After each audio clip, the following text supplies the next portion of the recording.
Ladies and gentlemen, welcome to Digital Grocer, the Mercatus podcast. I'm your host, Sylvain Perrier, President and CEO of Mercatus Technologies. This is episode 24, I think. It's the beginning of season 3. First show of season 3, that's right. And you're hearing him right now talking. It's my co-host, Mark Ferris, our Senior Director of Marketing, and we are live. Yes, we are. As live as we can be, considering this is a podcast. At NRF 2020 in New York City. Just opened, 10 a.m. Sunday. The show just opened and it's Sunday, and I got to tell you, the weather is just phenomenal in New York. It's like summer for a Canadian. It's unbelievable. Yeah, I was walking around in shorts. Yeah. Yesterday I wasn't, but I mean, I would have been Canadian because it is tropical. Yeah, I think got up to 18 degrees Celsius. What is that, Fahrenheit? Well, you double it and add 30. Okay. 56, 60. Something like that. Okay, 65. Yeah, it's not bad, right? You know, the metric system is the devil's tool. It is, and we've been bewitched for the last generation and a half. Well, that's nothing new for Canadians, is it? So, Mark, what do you think we're going to see at NRF? I think we're going to see a lot of people, a lot of crowds, a lot of innovative technology. I think we're going to get a lot of news coming out of this show. I think last year it was all AI. I think this year it should be about AI in action. Right. And that's definitely what we're messaging at the show. Right. We're demoing our personalization solution, Aisle 1. And we just made a huge announcement not long ago. Yes. Just this past week, so Brookshire's Grocery and Weiss Markets, our first client to fully implement Aisle 1. Right. Across mobile and across web. Exactly, yeah. It's fantastic news. I'm more excited for our retail partners because of the benefit it's going to bring to their shoppers and the shoppers' experience. Yeah, you know, just before the show opened, I did a quick run around downstairs where we are, and I went upstairs, and I'm not seeing any clear theme emerge yet out of NRF. I'm not sure if we're going to see a rehashing. I think you're right about AI. Right. NRF has always been predominantly about POS and hardware for some reason. I think this is still a dominant show in the space. That would be true. And I think we'll see the themes, those core themes emerge in the next little while. But I think the one thing that we're seeing in the space, and you and I talk about this at great length, is I think there's a generation of retailers now that are fundamentally awake. Woke, hashtag woke, I guess, that know that what they're working on, know the space that they should be in, and are actually thinking very strategically, if that makes sense. I think they understand the value that AI brings, or the promise of AI. Now it's really about show me the proof. Exactly. Now, we're not the experts at this. I mean, we always talk about this. I mean, that's why we do this podcast. It's about bringing really smart people to the show that can actually talk to our audience and be able to kind of share with them their wisdom. So we have two people that are experts in this space. So joining us today in our booth is Phil Lempert. He's a visionary extraordinaire. I would equate him to the Oracle of Omaha, but he doesn't live in Omaha. So for the listeners who don't know Phil, he's a television and radio news reporter, newspaper columnist. He's an author, consumerologist, and a food marketing expert. And he is by far one of America's leading analysts in what's happening in this space, and specifically not just with trends, but what's really shaping the industry. Phil, welcome to the show. Thank you. It's always a pleasure. And joining us also is Marcus Stripf, co-founder and co-CEO of Spoon Guru, straight from the UK. I suspect he just recently landed.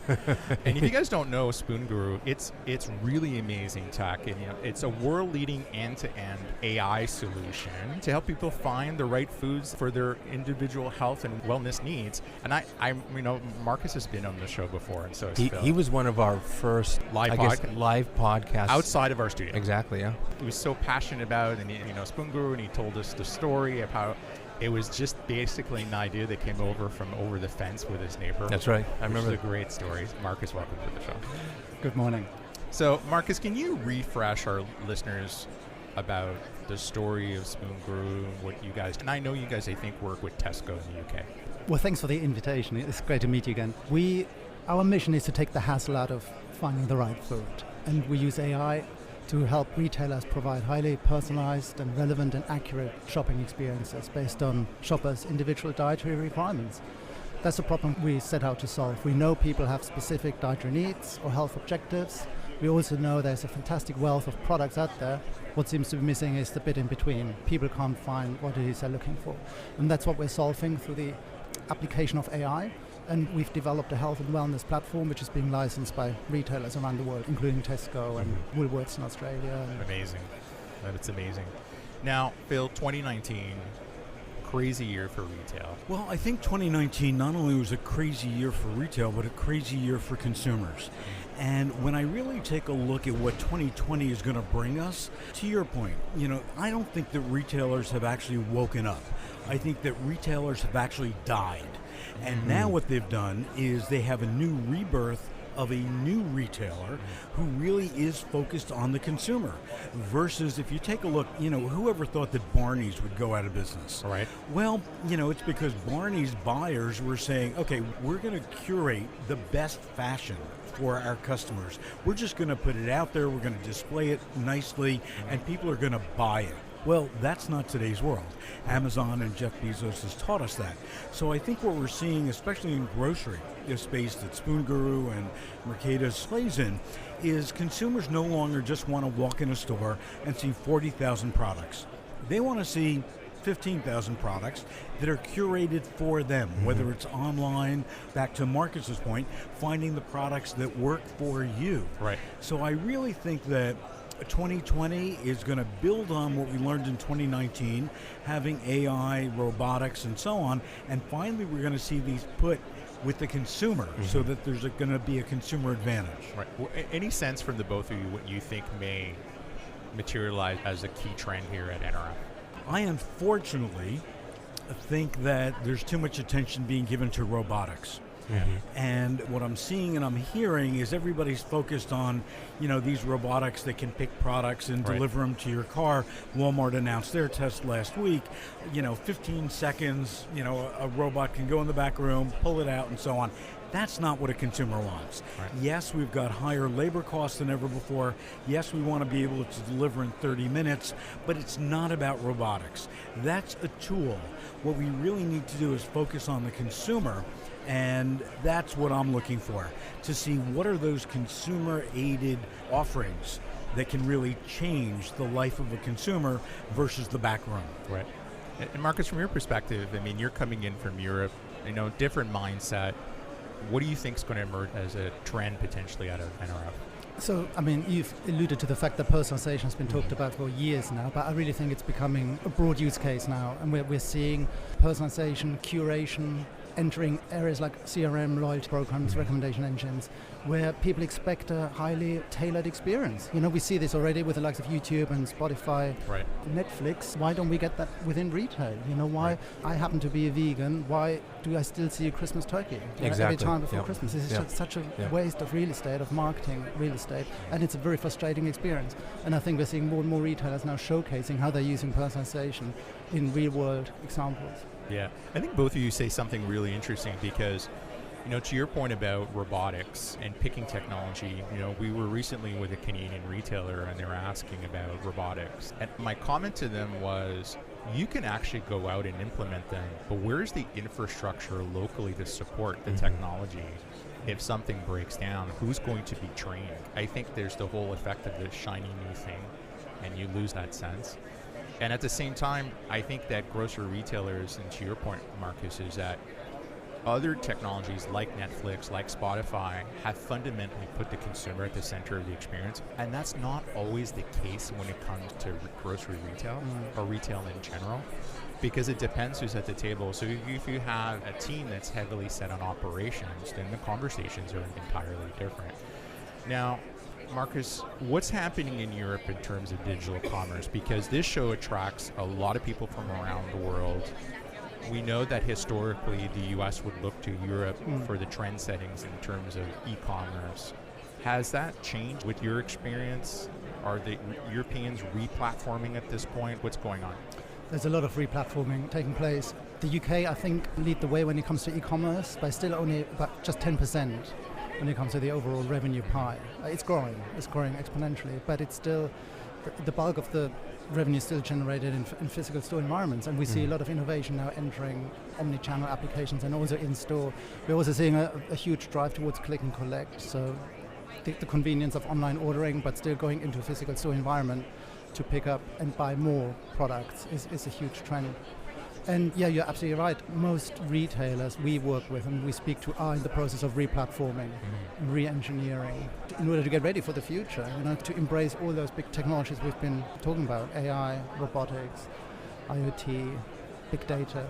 Yeah, it's interesting. The Europeans went straight into delivery. What? A little bit contrary to a certain extent what we did in the US. We had a haphazard step of doing click and collect first. Then the pendulum swung to delivery. Now we're not hearing anything new from Instacart or any of the delivery networks that are out there. And our conversations in both in Canada as well as in the US, there seems to be this resurgence towards click and collect. Yeah. But there's a reason for that. Let's not forget, whether it's Instacart or any of the others, they're not making money. Right. At some point in time, to have a business, you've got to make money. Right. So the reality is that for a retailer, you have to have click and collect in order to deliver that service to people or charge the consumer. And the consumer's not going to pay for delivery. Jeff Bezos taught us we don't have to pay for delivery. Yep. So that's part of the issue. And I agree with you. And also, frankly, in today's environment, people are fearful of having strangers come into their homes. Yeah. So they don't want to have somebody that they don't know. That's one of the reasons that Shipt has done so well, and Target paid $500 million for Shipt, is they want you to know your shopper. Right. You get the same shopper all the time if possible. So you start to build a relationship. And I think that's one of the reasons, and we've been waiting with bated breath for Instacart to do their public offering, and they haven't. But I think once we start to see the documentation and we see how much money they're really losing, a lot of people are really going to wake up, a lot of retailers. And also back to robotics for a second, here in the U.S., we are very, very much copycats. So Kroger buys, into Ocado, and they do everything. So every retailer says, "Oh, we need robotics." Kroger's doing it. And back to Marcus' point, where, we copy what's gone on in the EU and in particular at the UK. Same thing when it comes to health and wellness. Let's remember, the standards for organics, the standards for fair trade and so on, we're in Europe before here. Their consumer base is much more advanced as it relates to health and wellness. So now what we're starting to see is the U.S. retailer following suit of what's going on, whether it's in Australia with Woolworths or the U.K. with Tesco, and they're finally waking up. Right. We are not in the U.S.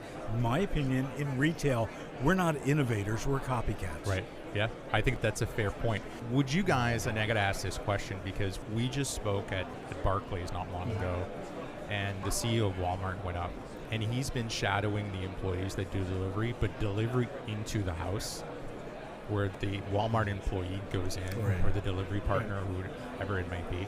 Would you guys allow a third party to come in and deliver? Absolutely not. I don't care if they're wearing a camera or not. I mean, that for me is one step beyond. In fact, when it was first announced, I had written about how silly it was. And I think that we've got to understand, especially when it comes to public companies in the U.S., a lot of times they will do things in order to get great publicity or impress Wall Street with what they're doing, that they are being innovative, that they are experimenting, versus having things that have legs to them. So I think it's more PR than it is strategic. Absolutely. I mean, if you look at Jeff Bezos on 60 Minutes, what was it, 3 years ago, showing the drone delivery. I mean, we're still not there. Correct. But it gave him a nice boost. Right. If we look at what's going on with Elon Musk, with Tesla, and, the whole idea of having the Tesla truck that somebody can throw a brick against and it actually breaks the window. And now Tesla is the most valued car company in the world ever. I mean, PR plays a big role in this. Yeah, it's like at CES where Uber announced a partnership with Hyundai and where they're going to have these flying cars, Yep. planes. I mean, the FAA is in so much deep trouble right now just with the Boeing Exactly. scandal. I mean, how is this going to get approved? But Yeah. suddenly, Uber's like the darling. That's really not making money. And also, let's take a look that Uber just announced yesterday that they're pulling out of Colombia and other countries around the country. Yeah. So let's deflect. Let's talk about our flying high-end car Yeah. while we're closing operations in a number of locales. countries. Yeah.